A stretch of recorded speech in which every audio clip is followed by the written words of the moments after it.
tonight we're speaking scholarships. And I know there are those of you who are watching me who have young children, teenage children, ready for college age children, and you're worried about where you're going to get the money from to pay for them to go to college. Well, I have a group of people here tonight who, that's what they do. They help people find colleges and find money for school. One lady has her own school. Another lady help out several young people who are trying to get to high school. I have another one. She's the president of an organization that recently gave me an award. Watch out, dressed up and ready to go. So tonight we're going to talk to them. As well, coming up later on, I have a choir of young people who are going to blow. I mean, they sound so sweet, but they're nervous, they're frightened, but they're going to get through this. I mean, you'll love them. I just know that you're going to love them. I just know you're going to love them. I just know you're going to love them. I'm telling you. They're from Bushwick, you know, so that's why you're going to love them. But anyway, let's get to this program. I have with me Ms. Carnice Modeste in her beautiful orange summer colors. Good evening and welcome to Caribbean Classroom. Good evening. Yes, and Ms. Mercedes, I'm seeing you for the first time. No? No. You seen me before? You seen me, but I don't remember seeing you before. But you know who I am. Well, we're going to get familiar after the program. Welcome to Caribbean Classroom. Thank you. Dear friend of mine going back in time, oh God, the gray hair coming. You see mine is right here? But it's only up here, though. Anyhow. Miss Adjoa, give her his here. Welcome to Caribbean Classroom. Hi, John. And you had to wear white. I should send you home. That's what the principal do, right? Miss Entratica Robinson from the National Association of University Women. Let me just go back over the introduction again. You in NAUW, yeah. Flushing North Shore, right? Yeah. And you are with? Future Scholars of the World Incorporated. Okay. Also with Future Scholars of the World Incorporated. Okay. And St. John's Educators Scholarship Fund in Grenada. There you go. Beautiful. 4 beautiful ladies with lots of information. Now, okay, let me just jump. I started out on saying about the scholarships and parents looking for scholarships. And you guys, each one of you in your own way, is providing I would say a service to young people and to the parents in terms of assisting with what they should and do and how they can go about doing this thing and the next. What do you say to them? And anybody could jump off the title. What is it that you want to say to parents so that they could understand the importance of what you do? I think that they should definitely, especially for the high school students, they should definitely speak with the guidance counselors, because that's what we do. We submit our applications to the guidance counselors at the local high schools for them to complete and submit. Your organization? Yeah. Okay. And actually, no, let's by full disclosure, you also worked with one of the CUNY schools. Yes. In the same capacity LaGuardia Community College. Of working with students. Yes. And what is it that you see at LaGuardia in terms of students coming into school and looking for money or can't find money? I find that the students don't do their research. Okay. That's what I find. There are a lot of scholarships available, but students don't always know about the scholarships. That's because they don't do the research and they don't read, and I don't think the parents do enough research either to help the students to get those scholarships. And as far as the guidance counselors in the high schools are concerned, they don't do a good job either, in my book. Okay. And Merce can tell you more about that. In terms of preparation? In terms of getting the information to the young people that there are so many scholarships available to them and helping them with the essay, because most scholarships you have to write an essay for it. And so I don't think they do enough in helping them to locate these scholarships, one, and two, to help them to develop the essay. But I think more than that, our youngsters are not prepared for the college process. And in not being prepared for the college process, they are not prepared to apply for the scholarships. And the process begins long before the years in high school. Right. And parents really need to work with their children to focus not so much on just going to college, but to focus on education. Because it is that preparation that leads to the kind of scholarship. Well, when you say education, yes. Clarify education. I mean, I'm in school. The business of learning. The business of the learning. business of developing study habits. Well, we have some young people listening, so we could help them out a little bit right here. Okay, well, for the young Talk to people me. who are already in high school, they need to become preoccupied with their work as a student. That is an important position and job in their life because it leads to other avenues. It leads to choices. It leads to access to the kinds of scholarships that we're offering as well as other groups. One of the roadblocks that we encountered as an organization willing to provide scholarships to young people was the lack of applicants. Talk about the boys and how absent the boys are. That is not even, they're not even present. Well, boys are preoccupied with other activities. Like? Well, you don't Like the young ladies. Well, I was a high school principal. I have a sense. Oh, and I'm okay. a mother of 2 sons. Oh, okay. Well, you're an expert. Okay, go ahead. I have a small inkling. Okay, go ahead. Boys are preoccupied with those activities that allow them to feel good about themselves. And for far too long, our young boys come into high school and they're not prepared because they have not been connected with their learning. They're learning. They've not been very successful. And again, we're not talking about all boys, but we are talking about The ones significant numbers of young men who don't feel confident about themselves in the arena of education. Okay. And so what we're saying is that preparation is key. And the preparation begins in the first classroom. That is at home. At home. So the parents' role. And now your daughter, your daughter at your recent not graduation, what do you have again? Your Retirement. recent retirement. Congratulations. Said Thank you. that I am so proud of the fact that I don't have a student loan, I don't have any kind of payment. What is it that you did that you could say to someone watching now? How were you able to educate these 2 young ladies who are brilliant today at their profession? They're nurses like you are, and doing as well as they're doing. What is it that you did? What's the secret? Well, I don't know if there is a secret. As Caribbean parents on a whole, I think we are prepared, and from our culture, we make sacrifices for our children. And coming to New York, we carry that with us. And as one of the young ladies said, that maybe because we make so much sacrifices for our children too do not explore enough to get the scholarships that are available, because we are so prepared to do 2 jobs, 3 jobs, 5 jobs. 4 or and 5. whatever it takes, because we value education and we want our children to exceed. So that's what I did. If you want to know what I did, and I was pretty strict, both my husband and myself, in making sure that they follow the rules and do So what 6 they had o'clock to at do. home means 6 o'clock. Yeah, at they home. knew when the street light came on that they had to be inside. That was the sign. Inside and doing the homework. Yeah. Well, that's why I think it Yes. definitely comes back to the parents. Definitely, I definitely agree was the mark. that our children should get better in the business of education. Absolutely. But I also think that it's up to the parents to assure that their children are at the business of education. And if there are any shortcomings, that the parents make them up in terms of seeking the scholarships. How difficult is it for NAUW to find applicants? Extremely hard. Extremely hard. It's like we have to search high and low to get applicants. They're And not trying. actually, our scholarship They're is not prepared. one of the few that give scholarships to not just the A students. Okay. So to qualify for our scholarship, you don't have to be the absolute 99, Right. average student. Right. And to still not receive applications was kind of a quandary. But how do you notify those potential applicants? NAUW is offering scholarships. How do you notify?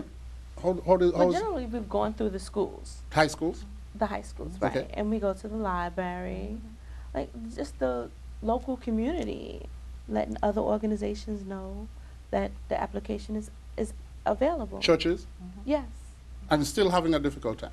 We've still had difficult times. In the last 2 years, I could say we've had a good amount of applications, but we still, for the amount of students that's in the area we serve, it's way too. You're not getting few. you're not seeing the numbers. But Exactly. okay, Adjo, you're in the school. Why you think that is? Why you think they're not responding? Even those who hear about it, why are they not responding? It's apathy on parts of the students. It's also the fact that sometimes they're not pushed. You know, the envelope is not pushed for them hard enough.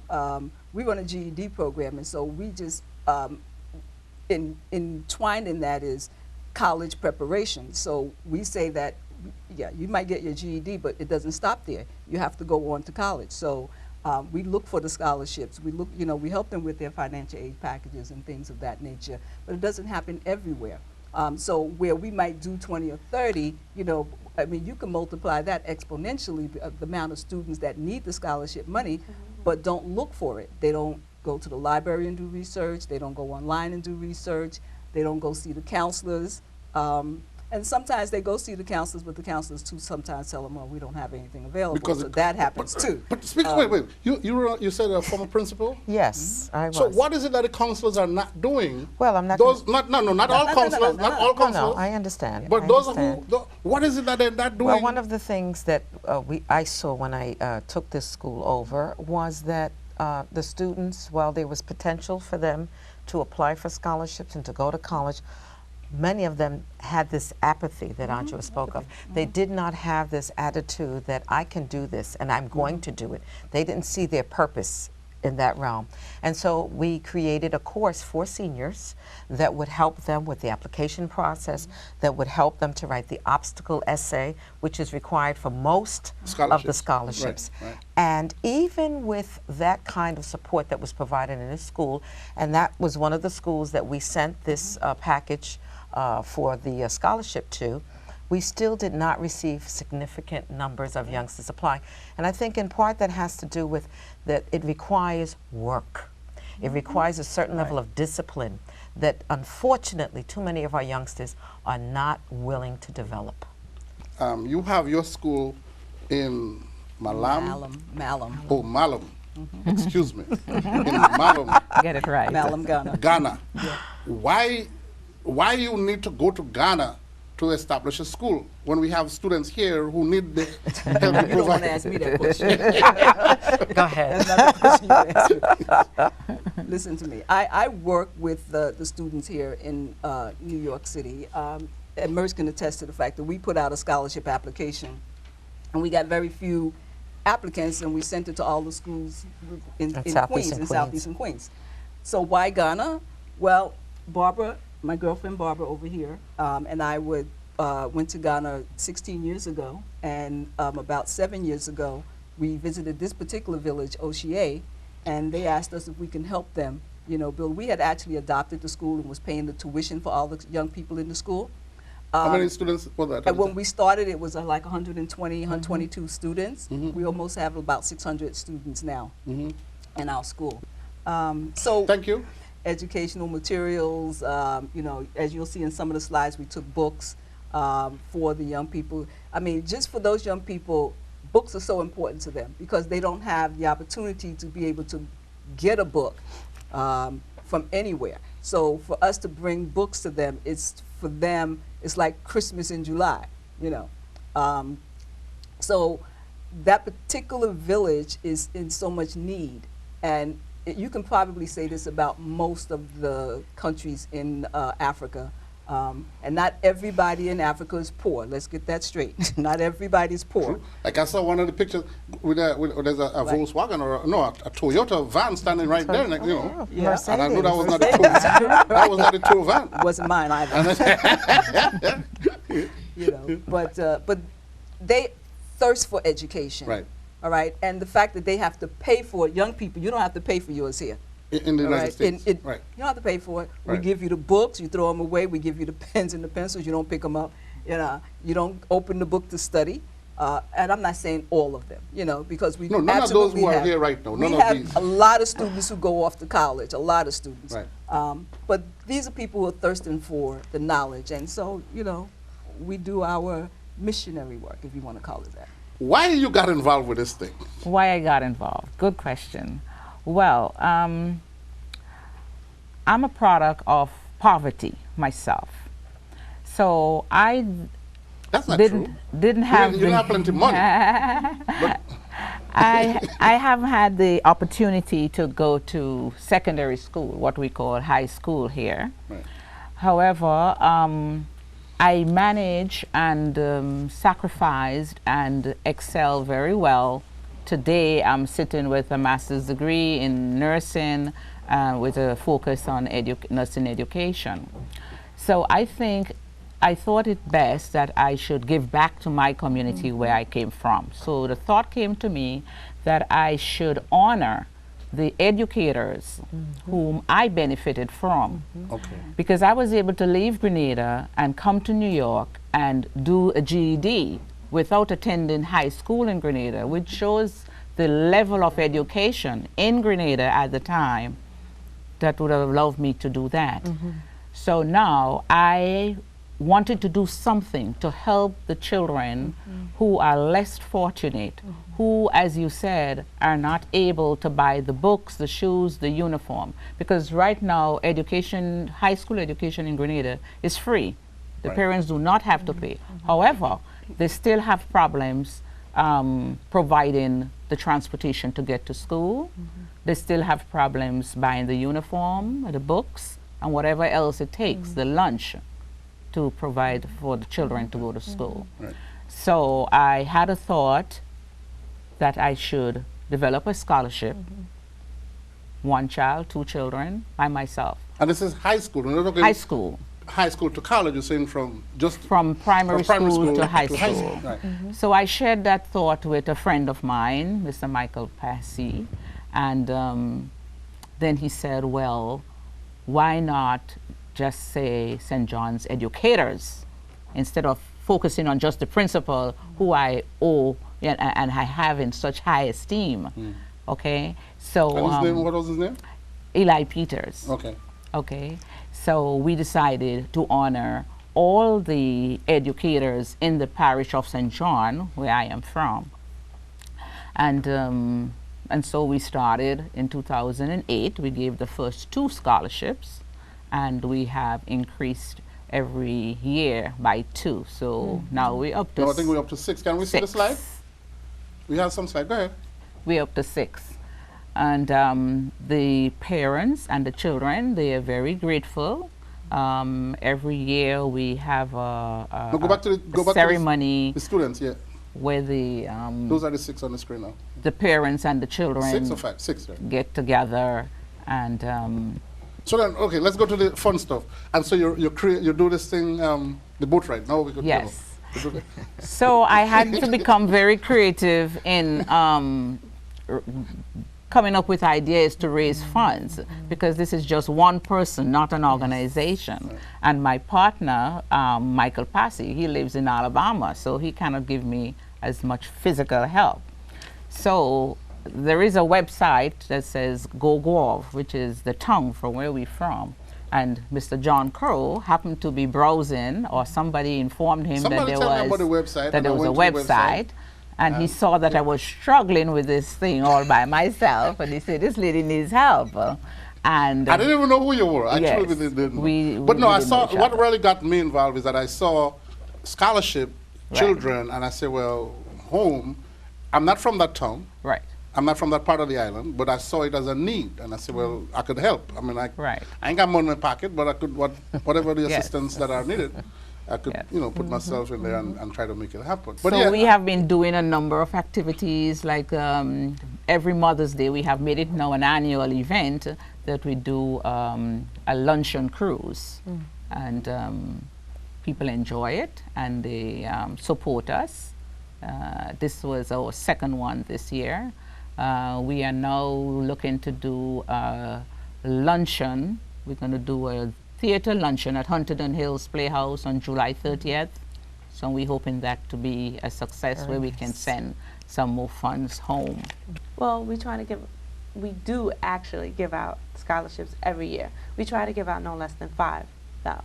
The area that we cover is the and Flushing. how much money is we're talking about? between $3,000 and $5,000. Really? Wow. What? That's big. That's big not money. Of course. No, this group of students here, they're from Brooklyn, right? Brooklyn? Yes. Anybody from Queens? One, two from Queens. Okay. Okay. So tell them how they could. Well, we give out the application. The application comes out every year in October, and it would be at your local high school, or it would be at the library, or at the church, or you can always contact me. Okay. Can anyone who is watching right now, Right. interested in what you're doing, can they be a donor, a sponsor? The website, nauw1910.org. NAUW, say it again. nauw1910.org. Okay, You can go on the website and leave your information. okay. Or, I mean, sure, you can call me. You want to call me? You can call and Oh, try I'll to- call you anything. Oh, boy. Oh, you don't have to invite me to call you. I'll call you. All right, tell them the number. You can call me at 917-6. That's your personal number? Well, yeah. But it's Okay, about 5,000 people watching right now, so That's you fine. got a stuck on your hands with me. Nice Blaming me. They can always leave a message Right, at 917-680-0566. okay. Adjoa, how can someone who want to sponsor your group, want to be involved with your group, want to help out, how can they reach you? We also have a Facebook page. It's Future Scholars at Facebook. We have a website, Shutterfly. Shutterfly. We have a Shutterfly website, so you can go there as well. It's Future Scholars at shutterfly.com. And our telephone number is 718-657-6266. And we also have our email address, futurescholarsinc@, AOL. So you can contact us that way. And Mercedes is the scholarship chair, so So they're going She's to be contacting Mercedes. Carnes, is there a number that people could reach us, that we could publicly give? I mean, we don't give you a personal number. Well, the children who are applying, they are, of course, they are in Grenada. Right, no. I'm saying people So- might want to be of some kind of a support. No, support. My number is it's very public. It's 917-903-6337. Okay. That is St. John's. St. John's Educators Scholarship Fund. Okay. And it's Future Scholars of the World Incorporated. which is the same as Adjoa's. We're the same organization. We're the same organization. And you're the scholarship chair. Tell them again how they could reach you. At nauw1910.org, or Flushing North Shore branch has a Facebook page at Flushing North Shore. When do you meet? I mean, can anybody be a member of the organization? Oh no, in order to be a member, you have to have a bachelor's degree at minimum. The applicant. Yes. And have to be referred? Yes. Someone has to refer you. Yeah. So I can't be a member. No, you can't. I can't be a member. Oh, women. Women. Yes. Women. Thank